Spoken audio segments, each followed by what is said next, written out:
So my name is Brian Dolliner, and I work for the Public Eye newspaper. I write articles about the criminal justice system in Champaign County. I also finished a PhD in 2005.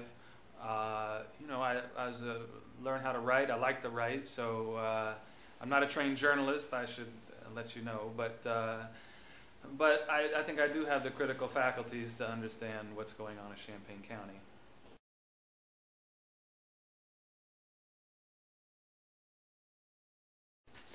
Well, in many ways, it's typical for what's going on across the country. You could find it going on in just about any city, big city, small city across the country.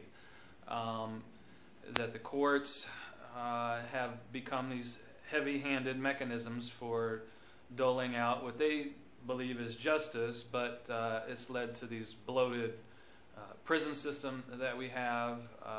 If you walk over the court system any day, you'll find largely people of color, largely African Americans, poor folks, okay, who are being kept under control, I would say, through the court system. In the failing economy, in the loss of good factory jobs, the dismantling of the working class, of unions in this country that's been happening progressively over the last 30 years. The courts have stepped in to manage and control that population of people who are now jobless, unemployed, marginally employed in the service industry, and the courts is now taking aim at those folks.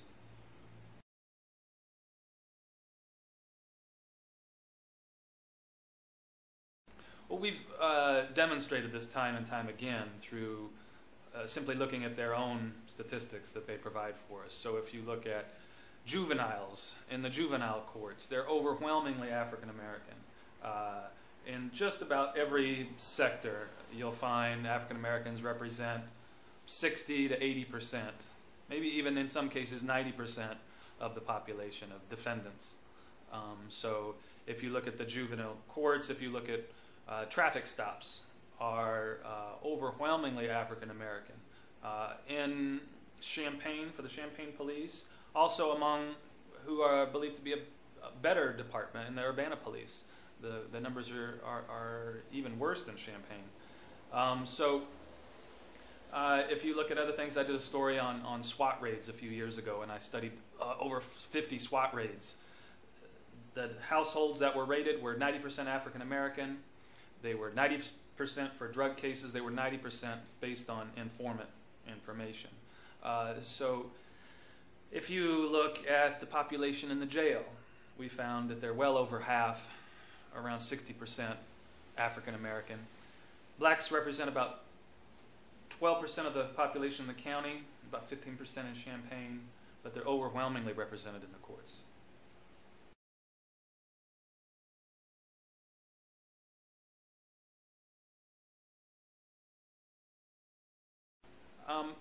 We've followed the process from, the point at which people are stopped, the point at which they are convicted and sent to prison. And we find profiling at every stage along the way, from what goes on the streets, from the initial traffic stop.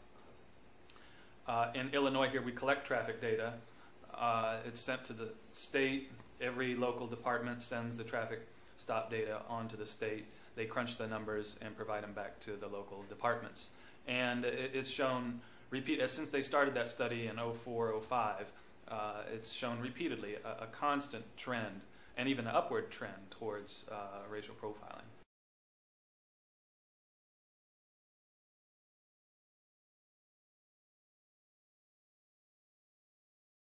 We've tracked this over since 2004, when she was elected, 2005 when she took office. We've tracked this, and it's been pretty obvious and consistent.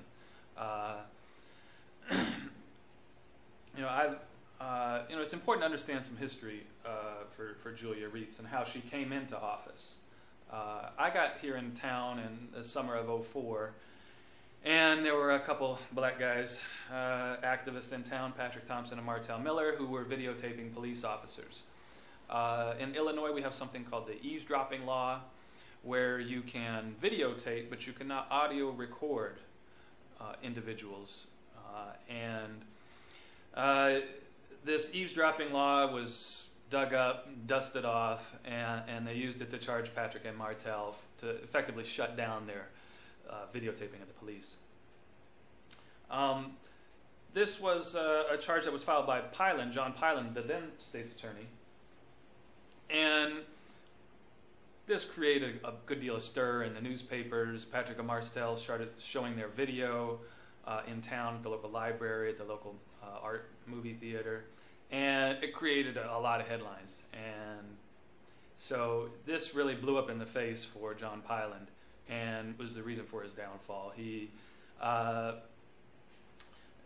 This became kind of symbolic of the way that Pilen would overcharge individuals. And so Julia Reese ran her campaign in '04 and courted many members of CU Citizens for Peace and Justice, our group that I work with. I work as a journalist, but I work in tandem with local activist groups to help them better tell their stories. And CU Citizens for Peace and Justice, which was formed late '03, '04, we immediately went to defend Patrick and Martel against these eavesdropping charges. Julia stepped up as some kind of ally, sympathetic to the plight of African Americans in the court system, and lambasting John Pilen for overcharging. And this is how she rode into office.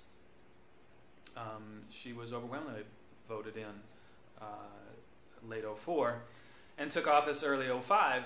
So she subsequently, the charges had been eventually dropped on Martel. She dropped the charges on Patrick. We then went through an ordeal of 3 trials in Patrick's case.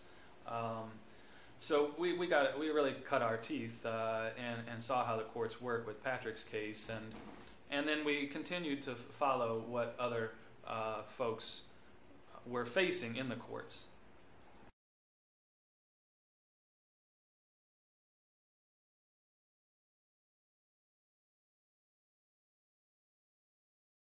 So Julia rode into office telling us that things were going to change, that people weren't going to be overcharged, that they weren't just going to use charges to hold over people and flex until they can get them to cop a plea.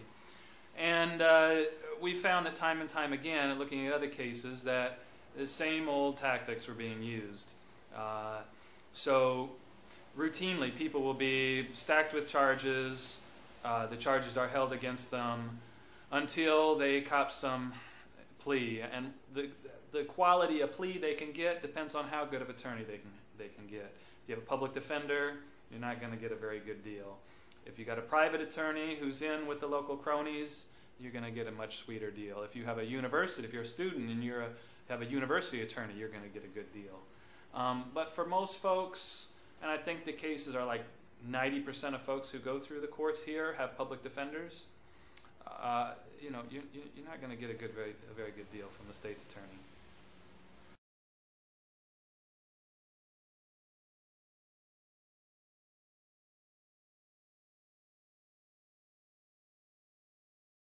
Well, across the country, crime rates have been consistently going down. It's just been an ongoing trend. And there's been no visible rise or fall in violent crime in Champaign County. And I don't think there's any correlation between the operations in the courts and crime in the community. I would look at more things like poverty, unemployment as the root causes of crime rather than how strong-armed the state's attorney can be.